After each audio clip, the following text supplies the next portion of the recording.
ಕೆಲವೊಮ್ಮೆ ಒಬ್ಬಂಟಿಯಾಗಿ ಇರುವುದು ಕೂಡ ಅದೃಷ್ಟವೇ ಅನಿಸುತ್ತದೆ. ಏಕೆಂದರೆ ಯಾರ ಬಗ್ಗೆ ವ್ಯಾಮೋಹ ಇರುವುದಿಲ್ಲ, ಬದುಕಿನ ಮೇಲೆ ಆಶಯವೂ ಇರುವುದಿಲ್ಲ, ಸಾವಿನ ಮೇಲೆ ಭಯ ಇರುವುದಿಲ್ಲ. ಆದರೂ ಒಬ್ಬಂಟಿಯಾಗಿ ಇರುವುದು ಸ್ವಲ್ಪ ಕಷ್ಟವೇ. ಮನುಷ್ಯ ಸಂಘಜೀವಿ. ಬೇಕು ಅಂದರೂ ಮರಳಿ ಬರದೇ ಇರುವುದು ಗತಜೀವನ.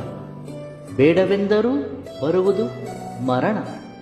ಎಷ್ಟಿದ್ದರೂ ಸಾಕು ನಿಸದೇ ಇರುವುದೇ ಹಣ. ಜೀವನದಲ್ಲಿ ಕೆಲವರು ಕೊಡುವ ಪೆಟ್ಟಿನಿಂದ ದೇಹಕ್ಕೆ ನೋವು ಆಗುವುದಿಲ್ಲ, ಆದರೆ ಮನಸ್ಸಿಗೆ ಆಗುವ ನೋವು ದಾರಿಯನ್ನು ಹುಡುಕುತ್ತದೆ. ಜೀವನದಲ್ಲಿ ನಿಶ್ಶಬ್ದ ಮತ್ತು ಕತ್ತಲು ಕಲಿಸುವ ಪಾಠಗಳು ಬಹಳ ಆಳವಾಗಿರುವವು. ಏಕೆಂದರೆ ನಿಶ್ಶಬ್ದವು ಯಾವಾಗಲೂ ಸತ್ಯವನ್ನೇ ಹೇಳುತ್ತದೆ. ಇನ್ನು ಕತ್ತಲು ನಮ್ಮವರು ಅಂದುಕೊಂಡ ಮನುಷ್ಯರ ನಿಜ ಸ್ವರೂಪವನ್ನು ತಿಳಿಯಪಡಿಸುತ್ತದೆ.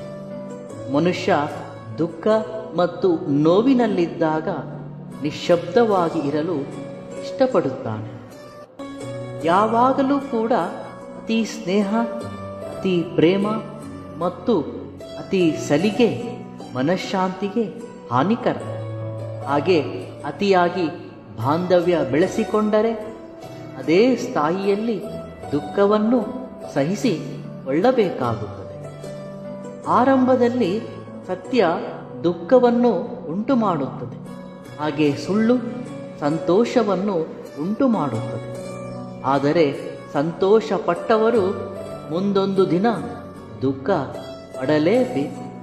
ಹಾಗೆ ದುಃಖಪಟ್ಟವರು ಸಂತೋಷ ಪಡುತ್ತಾರೆ, ಏಕೆಂದರೆ ಸತ್ಯವೇ ಗೆಲ್ಲುತ್ತದೆ. ಜನ್ಮತಃ ಯಾವುದೇ ಮಕ್ಕಳಲ್ಲಿ ಗುಣಗಳಾಗಲಿ ದೋಷಗಳಾಗಲಿ ಇರುವುದಿಲ್ಲ. ಹುಟ್ಟುತ್ತಲೇ ಮಕ್ಕಳು ಗುಣಗಳೊಂದಿಗೆ ಹುಟ್ಟುವುದಿಲ್ಲ. ಮಕ್ಕಳಲ್ಲಿ ವ್ಯಕ್ತಿತ್ವವು ತಂದೆ ತಾಯಿ ಪ್ರವರ್ತನೆ, ಆಡುವ ಮಾತುಗಳು, ಸುತ್ತಲಿನ ಸಮಾಜದಿಂದ ಬೆಳವಣಿಗೆ ಆಗುತ್ತದೆ. ಕಾಡಿಗೆ ರಾಜನಾದರೂ ಕೆಲವು ಪರಿಸ್ಥಿತಿಗಳಿಗೆ ತಲೆ ತಗ್ಗಿಸಲೇಬೇಕು. ನಾನು ಇದುವರೆಗೂ ಭಗವಂತನನ್ನು ನೋಡಿಯೇ ಇಲ್ಲವೆಂದು ಹೇಳಬೇಡಿ. ಏಕೆಂದರೆ ಕಷ್ಟ ಕಾಲದಲ್ಲಿ ಸಹಾಯ ಮಾಡುವ ಪ್ರತಿಯೊಬ್ಬರೂ ಭಗವಂತನಿಗೆ ಸಮಾನ ಎಂಬುದು ನೆನಪಿಟ್ಟುಕೊಳ್ಳಿ. ಕತ್ತಲಲ್ಲೇ ನಕ್ಷತ್ರಗಳ ಸುಂದರತೆ ಕಾಣಿಸುತ್ತದೆ. ಹಾಗೆ ಕಷ್ಟದಲ್ಲೇ ಜೀವನದ ಮೌಲ್ಯ ತಿಳಿಯುತ್ತದೆ. ಮನುಷ್ಯ ಇತರರೊಂದಿಗೆ ಮಾಡುವ ಯುದ್ಧಕ್ಕಿಂತ ತನ್ನ ಮನಸ್ಸಿನೊಂದಿಗೆ ಮಾಡುವ ಸಂಘರ್ಷ ಅತ್ಯಂತ ದೊಡ್ಡದು.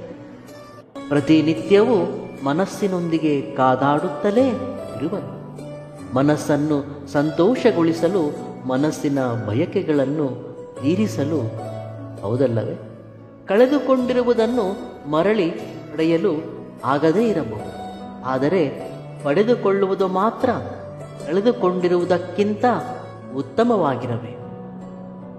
ಕೆಲವು ಬಾರಿ ಮನುಷ್ಯ ಎಷ್ಟು ಆಳವಾದ ನಂಬಿಕೆಯಲ್ಲಿ ಮುಳುಗುವನು ಎಂದರೆ ನಾನು ನಂಬಿ ಮೋಸ ಹೋಗುತ್ತಿರುವೆನು ಎಂಬುದು ಗೊತ್ತಾಗುವುದಿಲ್ಲ. ಮೋಸ ಹೋದಾಗಲೇ ಅರಿವಿಗೆ ಬರುತ್ತದೆ ನಾನು ಮೋಸ ಹೋಗಿರುವೆನು ಎಂದು. ಇದು ನಮಗಾಗಲಿ ಅಥವಾ ನಮ್ಮ ಸುತ್ತಲಿನವರಿಗಾಗಲಿ ಅನುಭವ ಆಗಿರಬಹುದು.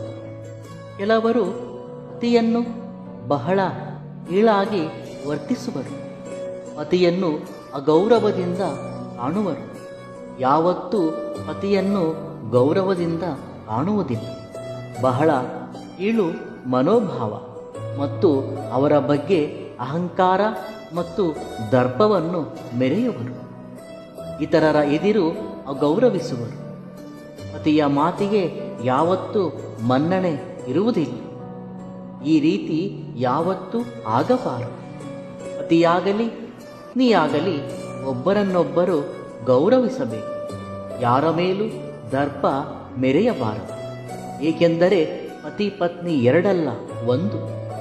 ಸಂದರ್ಭಕ್ಕೆ ಮತ್ತು ಪರಿಸ್ಥಿತಿಗೆ ಅನುಗುಣವಾಗಿ ಮಾತಿಗೆ ಮನ್ನಣೆ ಕೊಡಬೇಕು. ಆಗ ಮಾತ್ರವೇ ಜೀವನ ಸಮಾನವಾಗಿ ನಡೆಯುತ್ತದೆ. ಇದು ಧರ್ಮ.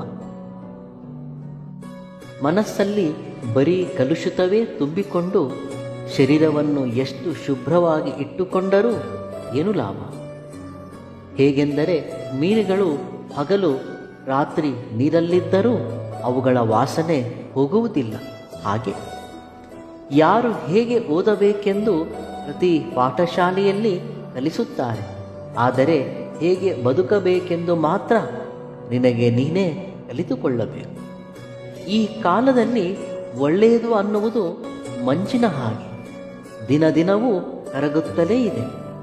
ಕೇಡು ಅನ್ನುವುದು ಬೀದಿ ಬೀದಿಗಳಲ್ಲಿನ ಕಸದ ಹಾಗೆ ಬೆಳೆಯುತ್ತಲೇ ಹೋಗುತ್ತಿದೆ. ಯಾರಾದರೆ ತಮ್ಮ ಜೀವನದಲ್ಲಿ ಬಾಂಧವ್ಯಕ್ಕೆ ಮತ್ತು ಪ್ರತಿಯೊಬ್ಬರನ್ನೂ ಅರ್ಹತೆ ಮೀರಿ ಪ್ರೀತಿ ಹಾಗೆ ಮೌಲ್ಯವನ್ನು ಕೊಡುವರೋ ಕೊನೆಗೆ ಅವರೇ ಜೀವನದಲ್ಲಿ ಒಬ್ಬಂಟಿಯಾಗಿ ಉಳಿದು ಬಿಡುತ್ತಾರೆ. ಮನುಷ್ಯನ ಮೌಲ್ಯ ಬಿಟ್ಟು ಹೋದಾಗ ತಿಳಿಯುತ್ತದೆ, ಸಮಯದ ಮೌಲ್ಯ ಕಳೆದು ಹೋದಾಗ ತಿಳಿಯುತ್ತದೆ. ಹಾಗೆ ಜೀವನದ ಮೌಲ್ಯ ಅನುಭವಿಸಿದಾಗ ಮಾತ್ರ ತಿಳಿಯುತ್ತದೆ. ನಾವು ಸಂಪಾದಿಸಬೇಕಾದದ್ದು ಆಸ್ತಿ ಅಂತಸ್ತುಗಳಷ್ಟೇ ಅಲ್ಲ, ಆರೋಗ್ಯವನ್ನೂ ಕೂಡ. ಅದೇ ಇಲ್ಲದಿದ್ದರೆ ಎಷ್ಟು ಆಸ್ತಿ ಇದ್ದರೂ ಏನು ಲಾಭ ಹೇಳಿ? ಈ ಪ್ರಪಂಚದಲ್ಲಿ ಬೆಲೆ ಕಟ್ಟಲಾಗದ್ದು ಎರಡೇ ಎರಡು. ಒಂದು ಮನಃಶಾಂತಿ, ಎರಡು ಸಂತೃಪ್ತಿ. ಇವೆರಡನ್ನೂ ಸಂಪಾದಿಸಿದರೆ ಅಖಂಡವಾದ ಆನಂದ ನಿಮ್ಮದಾಗುತ್ತದೆ. ಸಮಯ ಮತ್ತು ಪರಿಸ್ಥಿತಿಗೆ ಅನುಗುಣವಾಗಿ ಇರುವುದೇ ಮನುಷ್ಯನ ಉನ್ನತ ಲಕ್ಷಣ. ಕಷ್ಟವನ್ನು ನೋಡಿ ಅತಿಯಾಗಿ ಭಯಪಡಬೇಡ ಮತ್ತು ದುಃಖವೂ ಪಡಬೇಡ. ನೀನು ಭಯಪಟ್ಟರೂ ದುಃಖಪಟ್ಟರೂ ಅದು ಮತ್ತಷ್ಟು ಬಲಗೊಳ್ಳುತ್ತದೆ. ಮನಸ್ಸು ಅನ್ನುವುದು ಎಲ್ಲರನ್ನೂ ಇಷ್ಟಪಡುವುದಿಲ್ಲ. ಒಂದು ವೇಳೆ ಇಷ್ಟಪಟ್ಟರೆ ಪ್ರಾಣ ಹೋದರೂ ಮರೆಯುವುದಿಲ್ಲ. ಕಾಯುವಿಕೆಯಲ್ಲಿ ಎಷ್ಟು ದುಃಖವಿರುತ್ತದೆ ಮತ್ತು ಎಷ್ಟು ನರಕವಿರುತ್ತದೆ.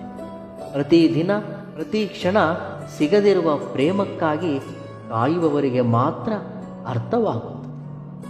ಧೈರ್ಯದಿಂದ ಇರಿ, ಶಾಂತಿಯಿಂದ ಇರಿ, ಸಮಾಧಾನದಿಂದ ಇರಿ. ಖಂಡಿತವಾಗಿಯೂ ಎಲ್ಲವೂ ಒಳ್ಳೆಯದೇ ಆಗುತ್ತದೆ.